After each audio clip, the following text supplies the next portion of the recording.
Alright, hey y'all. So, for my research study, I focused on movement and foreign language. And this is background image is a picture I took while I was over in France. There we go. So for this immersive language instruction, I guess starting off, immersive language instruction can be stressful, which begs the question, how do movements that correspond with verbs in immersive foreign language instruction impact students? I noticed that during my initial learning of French, that when I entered the second year and the language instruction was only in L2, that I became very easily stressed and anxious and had a hard time focusing and being able to genuinely comprehend. And so this made me wonder um, if actions would help with that. So why it matters, kind of what I've already said. So imagine class starts and you're only hearing a language that you don't speak or understand. What are you feeling in that moment? I know for me, I was super anxious and had a really hard time, being able to truly grasp what my teacher was talking about. So, when movements are performed with specific words, it can help with identifying and understanding the context as those movements are repeated regardless of the tense in which that word is used. By having these associations and clues, this can help to alleviate the stress of only hearing the target language because the words become more recognizable. So, this was something I noticed when we played games where we had a post-it on our back or on our forehead, and the person in front of us either had to make a verbal description or they had to kind of do kind of a movement, and interactions like that I found helped me be able to remember those words easier. Um, Again, potential easier word recognition, better overall comprehension, movement provides engagement, and reduction of stress due to this scaffold. This is huge for, especially for French, with how so many words sound the same depending on the context, but then they're written differently. A really good example of this would be the verb aller, and this is to go. And so if I were to say like um, you you you went, he went, she went, it would sound and or they went, it would sound tu allais, il allait, ils allaient. And so tu allais, you went, il allait, ou elle allait is he went, she went, and ils allaient is they went. So you really would only have to have that S to listen to for context. So the connections to the literature review for this study that I did, to be quite frank, the two, of these literature reviews that I did, I found that for the first one, there was a better retention when the instruction included the maternal language, so L1, as opposed to solely remaining in L2. But the L1 was only used kind of sparingly, so almost like a 90%, 10% construct. So, and then the other one was that engagement is key to student success, but there isn't a correlation between competition plus engagement to their overall success. This can kind of coincide with the game Gimkit that I use for this study.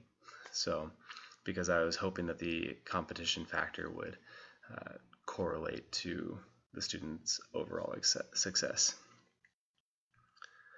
So for my three methods, I did them over the duration of a week with about 24 students simultaneously. Method 1 was charades, method 2 was Gimkit, method 3 was crossword. So for charades, the students were asked to create a movement for the verb and to perform this in front of the class. The students that weren't performing then had to write in English what they thought the verb meant. Gimkit, for this method, I took the same verbs used in the game of charades and input them into a Gimkit game. This game can record the data of those who play it in the moment, which is super useful for having a good idea of where your students are at. Obviously, I have the crossword. For this method, I made the crossword puzzle and input extra words into the word bank. The definitions for each word, kind of like one across, two down, and so on. Each of these portions all said, watch Mr. Grant perform the movement, and then pick the word you think fits it and fill in the crossword. I chose to do this format specifically because the type of teaching that we use, TPRS and comprehensible input, the students aren't doing as much writing, and so I wanted them to not have to focus so much on the spelling, but being able to recognize the word in general associated with the movement. And that's the primary thing I was targeting for this study. Then, so for method 1, coding, the purpose of this was to create the movements that the students would be seeing and gauge their initial understanding.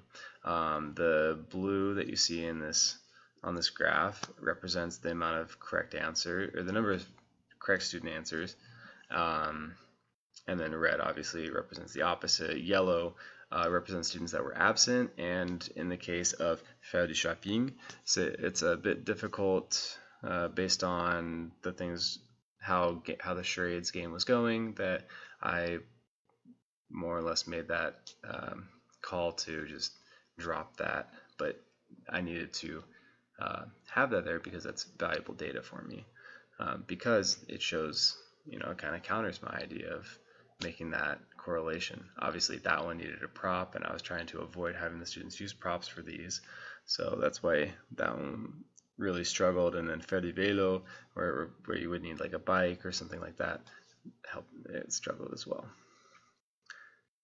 Then on to method 2, coding. Percentage of students that identified the word correctly. Blue is 90% and above, red is below 90%, and yellow, again, absent students, and so on. Gimkit showed their level of understanding with the verbs, but did not directly show the association of the movement, of how the movement influenced them. So that was my critique of having chosen Gimkit for part of my triangulation. The third method being the crossword. I performed the movement for each verb that corresponded with charades. They had seen these movements over the week, and so for the crossword, they kind of watched me perform this movement. Blue were the percentage of perfect scores, red, that 90 to 99% A range, yellow is the B range, and green was C range. Results, 87% of the class was able to identify 9 out of the 10 verbs correctly, and 13% missed 2 to 3 words on the crossword. Overall, super great. I was really thrilled with what those results showed me from the accumulation over the week. The engagement with the students increased. The students themselves were sometimes doing the movements when they heard them and saw me doing them, and that was kind of a fun interaction.